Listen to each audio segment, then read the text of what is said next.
What about kung meron tayong gantong problem? So, medyo kahawig ito ng ating nasa let's try evaluation part ng module natin. So, what is the other factor if?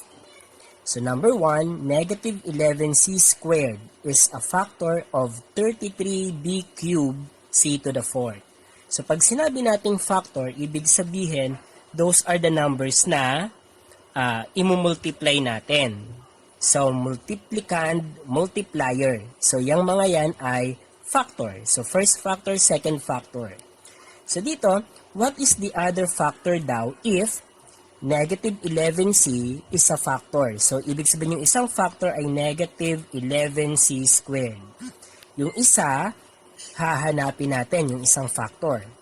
At, factors iyon ng 33b cubed c to the 4th. So, ang problem natin ngayon ay ito. So, ano ang factor na to? Yung isang factor.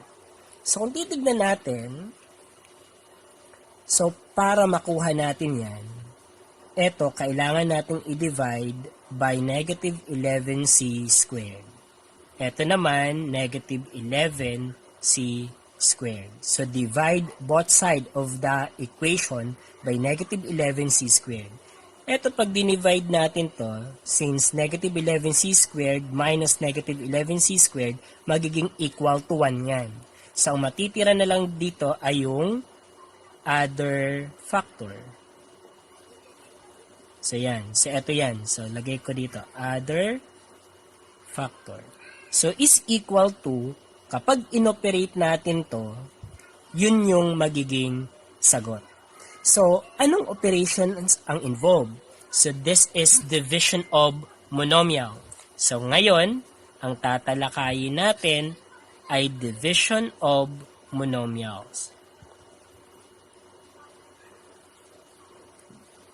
So, bakit siya division of monomials? Kasi, ang numerator natin ay monomial, isang term lang, ang denominator natin ay, o divisor natin ay monomial din, isang term lang din. So, paano natin ito ngayon i-divide?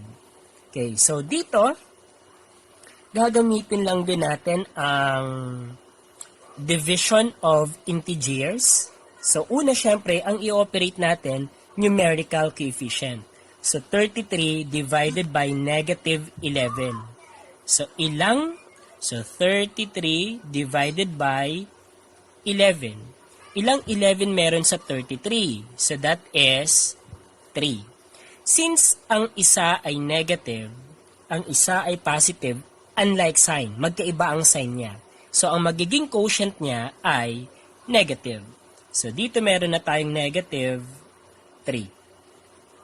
And then, divide naman the literal coefficient or apply the laws of exponent. So, since division tayo, ang gagamitin natin dyan ay yung mga quotient rule, power of a quotient rule, so yung mga yon. So, gamitin natin ang quotient rule. So, tignan nyo. So, b cubed c to the 4th, c squared. So, ang b cubed, kung titignan natin, wala namang same base dito sa denominator. So, ibig sabihin, we will just copy that b cubed. Next, si c to the 4th. So, si c to the 4th saka si c to the c squared ay pareho ang base nila. So, since pareho ang base nila, i-apply natin sa kanila si quotient rule. So, kapag nag-divide tayo ng same bases, ang gagawin kay exponent ay subtract. So, ibig sabihin, so ang base niya ay c, then exponent, subtract tayo, 4 minus 2. So, 4 minus 2 is equal to 2. So, eto na ngayon ang sagot. So, the other factor is negative 3 b cubed c squared. Ayan. Okay, gawin natin dito. So, pangalawa naman tayo. So, negative 10, what is the other factor if negative 10y to the 4th a cubed is a factor of negative 90y to the 4th a to the 5th. So, again, ito ay isang factor hahanapin si other factor, and then, pag minultiply yan, dapat ay negative 90, y to the 4th, a to the 5th. Okay? So, para mawala to, kailangan natin yung i-divide by itself. So, negative 10, y to the 4th, a cubed. So, ito din, negative 10, y to the 4th, a cubed. So, cancel yan kasi that is equal to 1. Ang natira ay si other factor. At makukuha natin yung other factor na yan kapag dinivide natin itong negative 90 y to the 4th, a to the 5th, kay negative 10 y to the 4th, a to the cube. Okay? So, same way tayo, divide the numerical coefficient. So, we have negative 90 divided by negative 10. So, negative divided by negative, immediately the result is positive kasi like sign ang dinidivide natin. Ilang 10 meron sa 90? Meron tayong 9. So, ibig sabihin, 9 dito. So, 9 times 10, 90. Okay, positive 9 times negative 10 is negative 90. Then, this one is equal to 0 kapag sinubtract natin. Okay. So, here, we have 9.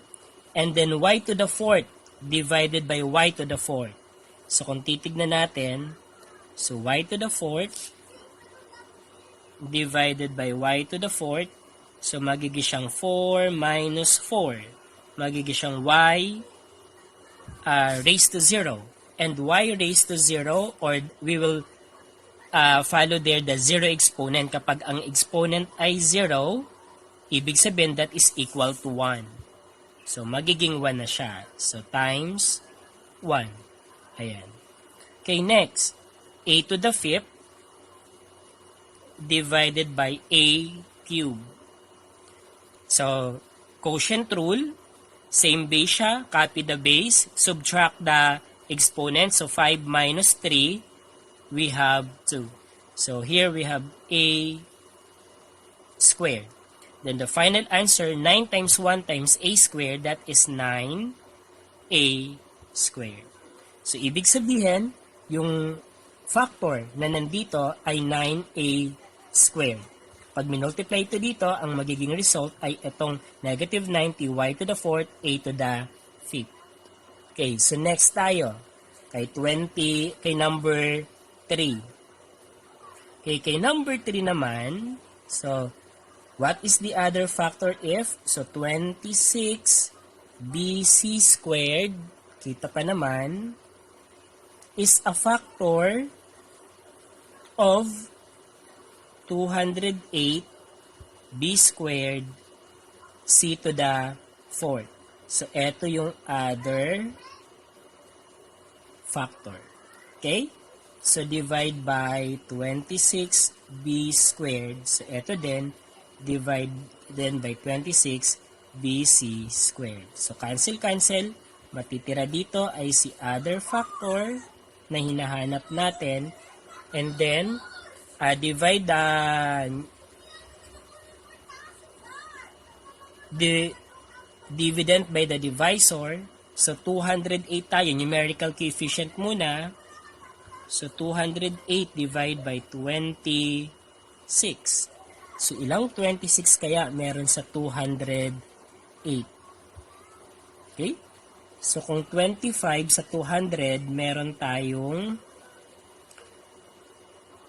8. No? So, 8. Kaso, ito ay 26.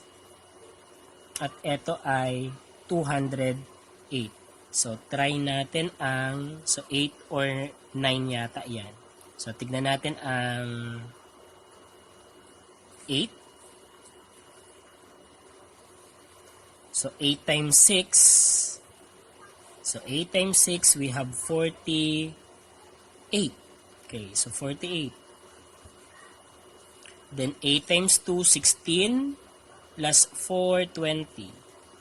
So, ibig sabihin, okay ang 8 natin.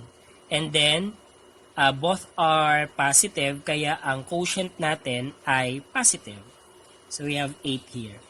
And then, b squared, b. So copy b, and then subtract the exponent. Ang exponent nitong nasa denominator na b ay 1. So 2 minus 1, 1 din ang matitira. So pwedeng maglagay ng 1, pwedeng wala. Understood naman na may 1 yan. Okay, c to the fourth and c squared. So c natin dito, copy. Subtract the exponent, 4 minus 2, we have 2. So ibig sabihin, the other factor is 8bc squared. So ngayon naman ay paano mag-divide ng polynomials. Okay, so dito, ito yung mga terminology na involved sa division. So divisor, dividend, quotient, remainder. So kapag hindi eksakto yung sagot, there is a possibility na may remainder siya. And then quotient natin ay kung ano yung sagot dito sa dividing of polynomials natin. And then pag sinabi nating dividend, ito yung parang numerator. Ito yung malaking number or malaking expression. Pag sinabi naman nating divisor, ito yung nasa baba, nasa denominator, or ito yung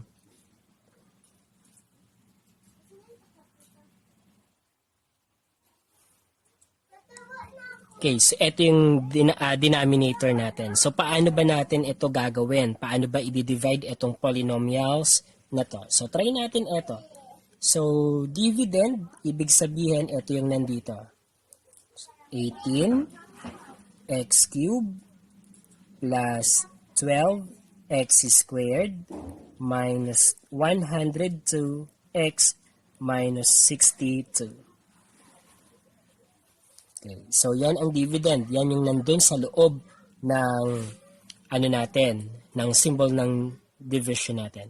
And then yung nasa labas naman, ito naman ang ating divisor. Ayan. So next, ano na ang gagawin dito? So kailangan na master na natin dito ang dividing of monomials kasi saka multiplication of monomials or polynomials sapagkat yun ang kakailanganin natin dito. So una natin gagawin, i-divide natin itong first term ng dividend by the first term of the divisor. So ibig sabihin, 18x cubed divide by 3x. So, paano ba tayo mag-divide ng monomial by monomial? So, divide the numerical coefficient. 18 divide by 3. Ilang 3 meron sa 18 natin? So, that is 6. Diba? So, 6. And then, eto naman, applying the law of exponent quotient rule. So, ang mangyayari, so copy the x and then subtract the exponent. Ang exponent nito ay 1. So, 3 minus 1, 2.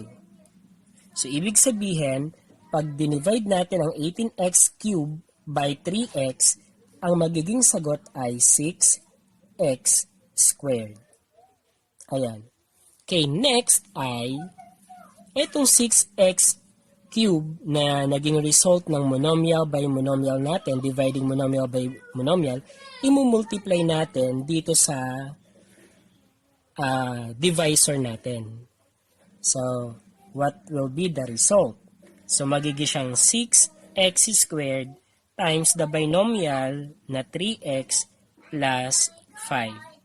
So, magiging siyang 6x squared times 3x plus 6x squared times 5. So, ganyan.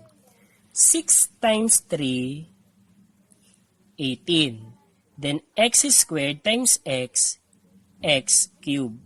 Multiplication siya, kaya 6 times 3, 18. Then, x squared, then times x, that is x cubed. Ina-add naman ngayon yung, yung exponent kasi multiplication yung operation. Then dito, 6 times 5, that is 30. Then copy x squared kasi dito wala namang x. Diba? Okay. So, ilalagay na natin siya dito sa baba. So, 18x cubed. And then, dapat align siya sa like terms niya. So, ito ay x squared, ito ang x squared. So, dito dapat siya naka-align. So, 30x squared. Pagkatapos niyan, so, ito ay isusubtract natin. So, subtract. Ayan. So, isusubtract naman natin etong part na to. So, paano ba isusubtract yan? Okay, so take note that in subtracting polynomials, change the sign of the subtrahend, then proceed to addition. So, ito ang ating subtrahend at ito naman ang ating minuend. So, ibig sabihin, magpapalit ng signs etong mga subtrahend natin, each term of the subtrahend, at ito magiging addition. So, ito magiging addition, pero etong positive 18x cube na yan, magiging na siyang positive. Ito naman, magiging na rin positive. So, yan. So, ito, yung original, niya, madidisregard na. So, wala na yon. Ito naman, okay, so by the way, itong 18 natin, positive siya kanina, ito magiging negative. So, magiging negative to. Okay. So, then, 18x cubed plus negative 18x cubed, makakancel yan kasi that is equal to 0. Kung bakit naging 0 siya, kasi 18 plus negative 18. In adding integers, kapag magkaiba ang sign, subtract. So, 18 minus 18 is equal to 0. Kaya, 0 siya. Then 0 times any expression is equal to 0. Kaya 0 dito. Okay, next naman ito. So, 12 plus positive 30. So, pareho na siyang positive. Kaya, i-add lang natin yung numerical coefficient. So, we have 2, we have 4. So, 42 and then the sign is positive. Then, copy the x squared. Okay? Then, bring down the following terms doon sa natin, sa dividend natin. So, minus 102x minus 62. Okay. So, binaba lang natin. Okay. Next naman ay, so same way kung anong ginawa natin kanina, yun na din ang gagawin natin hanggang sa matapos yung division process natin. Okay. So, here, so 42, kasi 42 na ang first term ng panibagong natin, no? So, 42. So, si 42x squared, i-divide siya by the first term ng divisor natin, which is 3x. So, what will be the result? 42 divided by 3, ilang 3 meron sa 40, sa 42? So, ilan kaya yan? So, i-divide natin. So, 42 divide by 3. So, sa 4, meron tayong isa lamang na 3. So, 1 times 3, we have 3. Then, subtract, we have 1. And then, bring down the next number, which is 2. So, we have 12.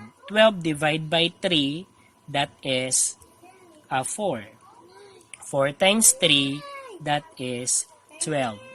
Then, subtract 0. So, ibig sabihin, we have here 14. And then, kay literal coefficient naman, x squared divided by x. So, eto ay may 1 yan. So, dito, copy the variable and then subtract the exponent. We have, okay, so 14x na lang, or 14x raised to the first power, or 14x. So, etong 14x na to, ilalagay na natin dito sa part ng quotient natin. So, 14x. Ayan. Pagkatapos, same way, ito namang bagong quotient or second term ng quotient natin ay imumultiply natin dito kay divisor natin. So, magiging 14x times 3x plus 5. And then, ito, multiply monomial by monomial, monomial by monomial. Kasi monomial by binomial tayo na. So, we will have 14x times 3x plus 14x times 5. Okay. So, yan. And then, 14 times 3, that is 42. Then, x times x, x squared. Next naman, 14 times 5. So, 14 times 5. 4 times 5 ay 20. So, we have 1 times 5, 5, plus 2, 7. Tama ba? Okay, 20, and then 5, 6, 7. So, we have 70. And then, eto may x, eto wala. So, just write the x. Okay, then etong product na to, ilalagay na natin dito na dapat align sa like terms niya. So, dito ay 42x squared. Then, 70x, eto ay negative 102x. So, dito natin siya ilalagay. 70x, then positive. Okay, next ay isusubtract natin to. So, subtract. Pero in subtraction of polynomials, change the sign of the subtrahend. So, ito yung subtrahend natin, magpapalit ng sign to. Etong positive 42 magiging negative. Etong positive 70 magiging negative. Ayan. And then, etong operation na subtraction, magiging na siyang addition. Ayan. So, 42 plus negative 42. So, addition of integers, magkaibang sign, subtract. 42 minus 42, 0.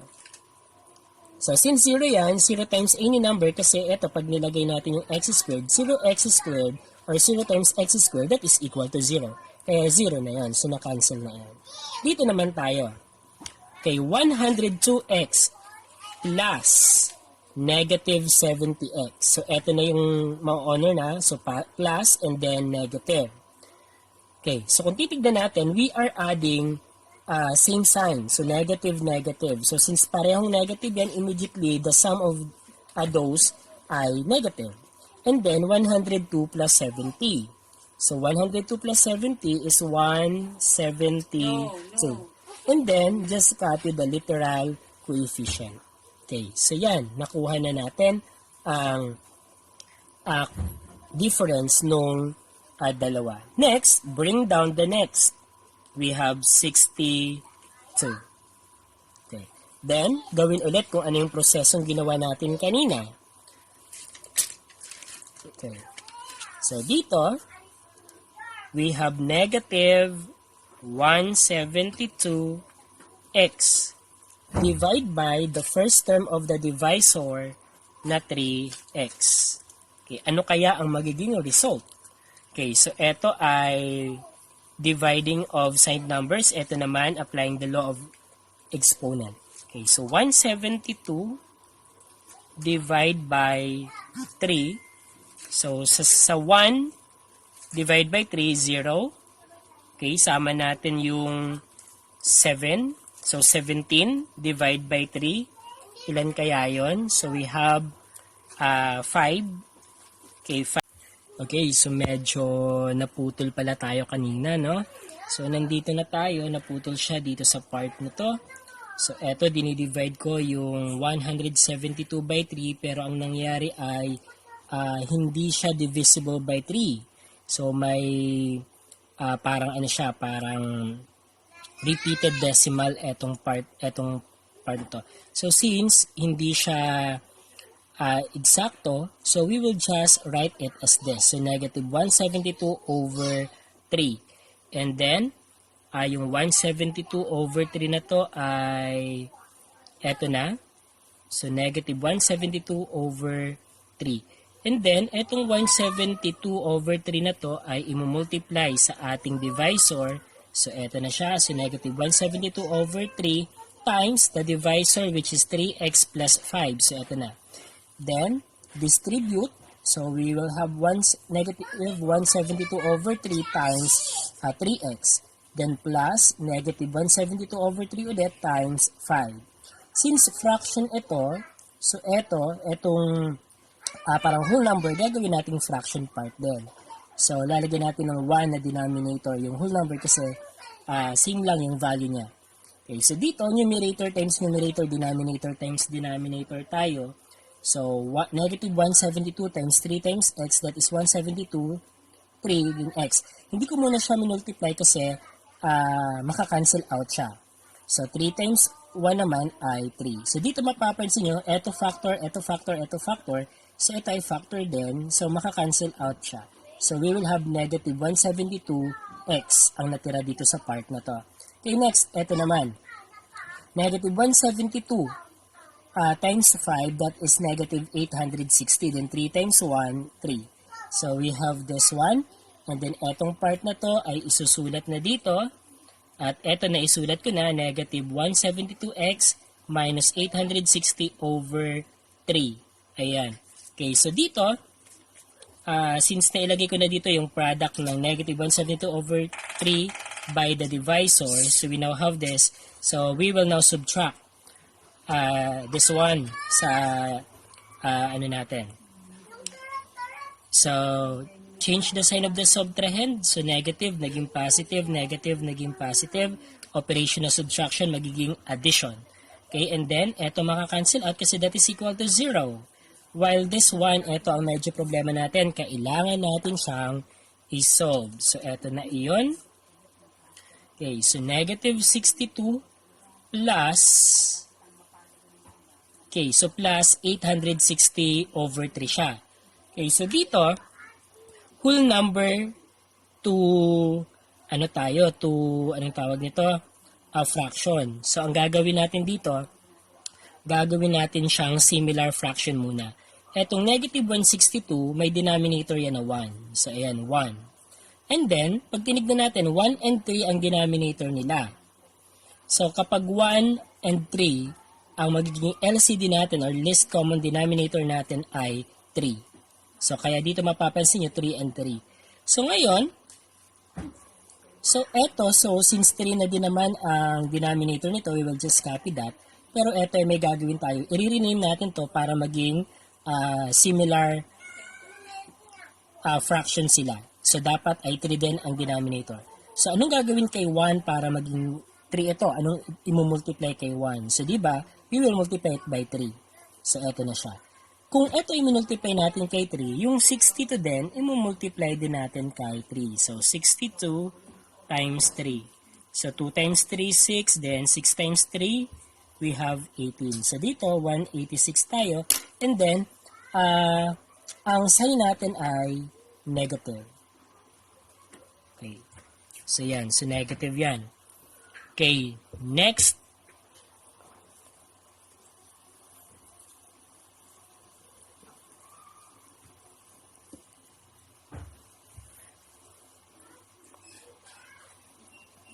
Okay. So, next na gagawin dito ay i-operate na natin yung numerator natin. So, denominator natin ay 3 na, and then i-operate natin yun. So, 186, negative 186 plus 860, unlike sign, kaya subtract. So, adding of side numbers tayo, magkaiba ang sign niya, ito negative, ito positive, kaya isusubtract siya ang absolute value. So, 860 minus 186. So, ito magiging 10. Rename natin, magiging 7. Ayan. 10 minus 6, we have 4. And then, 7 minus 8 cannot be. So, rename again, borrow from 8. So, itong 8 magiging 7. Ito magiging 17.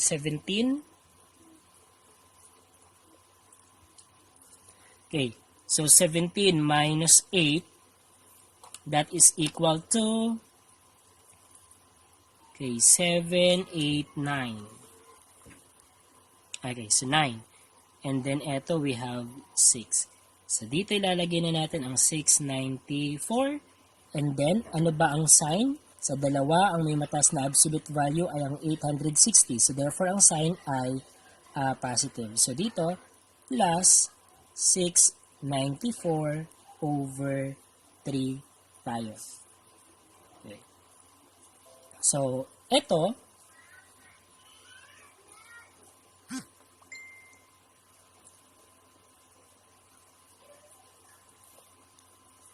Okay. So, ibig sabihin dito ay meron tayong remainder. So, isulat na natin to. So, magiging sagot natin ay 6x squared plus 14x minus 172 over 3. Okay, then plus, ang remainder natin ay 694 over 3 all over 3x plus 5. So, eto na ang pinakasagot natin, pero ito ay pwede pang mas simplify. So, simplifying this one, 694 over 3. So, magiging siyang, get the reciprocal of this. So, okay. So, 1 over 3x plus 5. So, ganito ang magiging ang kalalabasan niya.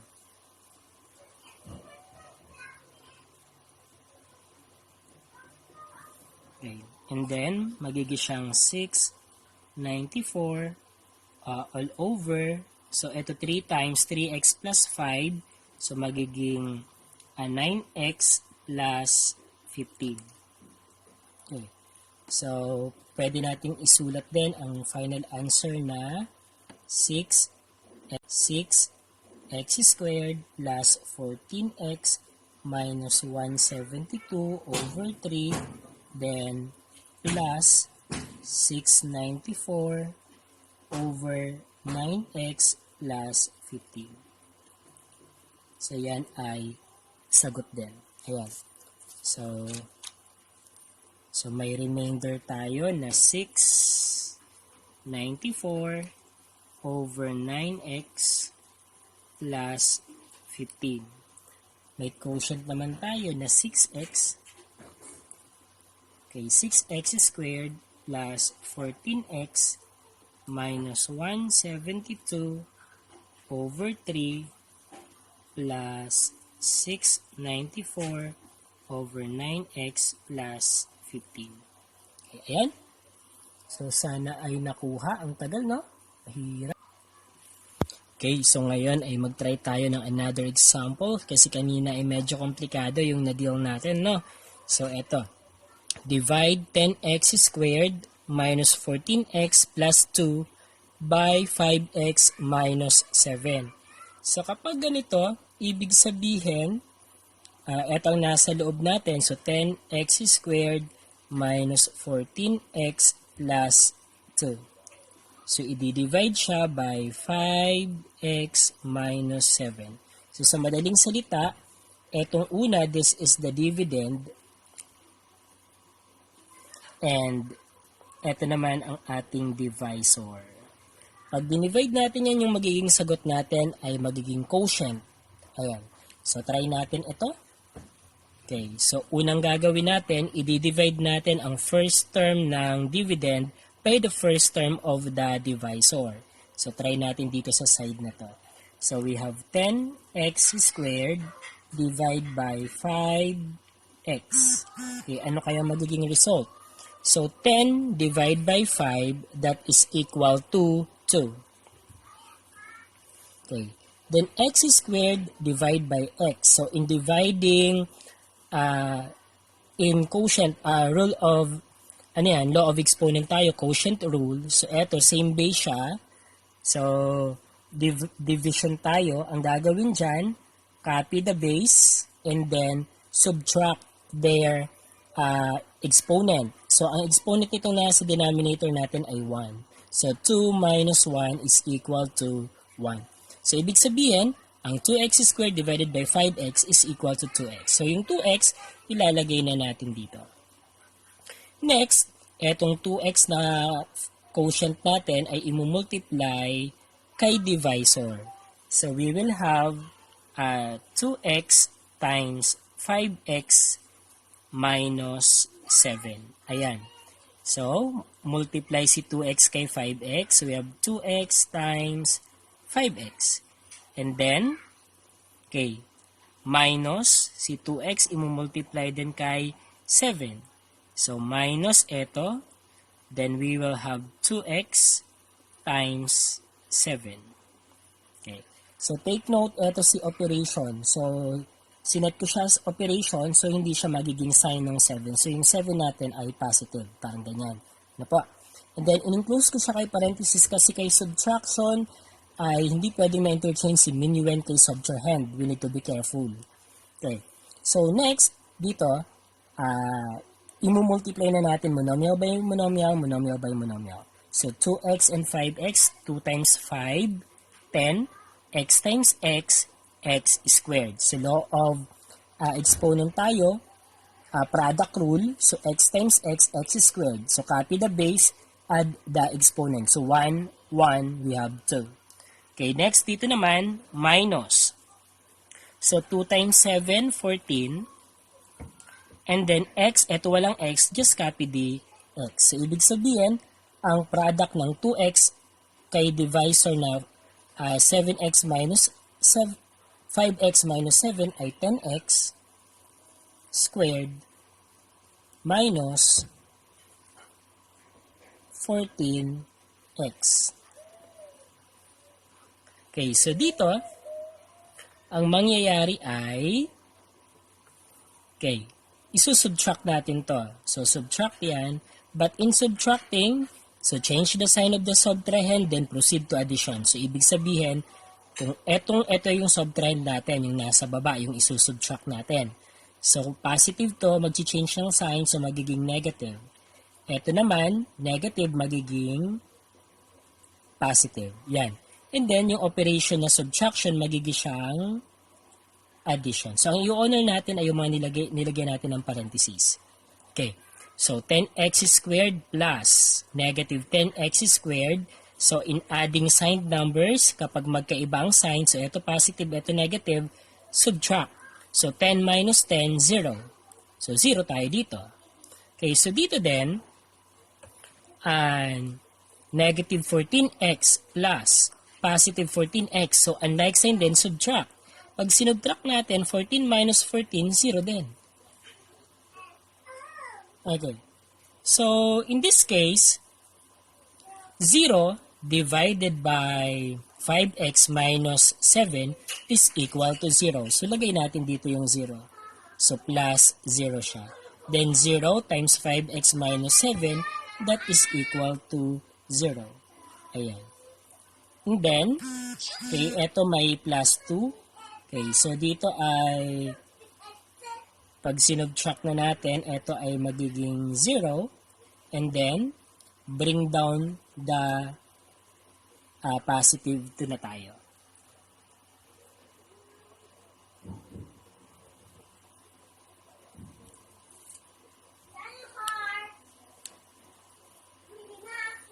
Okay, then next ay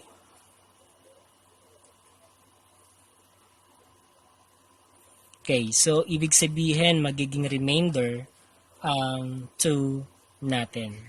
So ito magiging remainder na. So ang quotient natin ay 2x.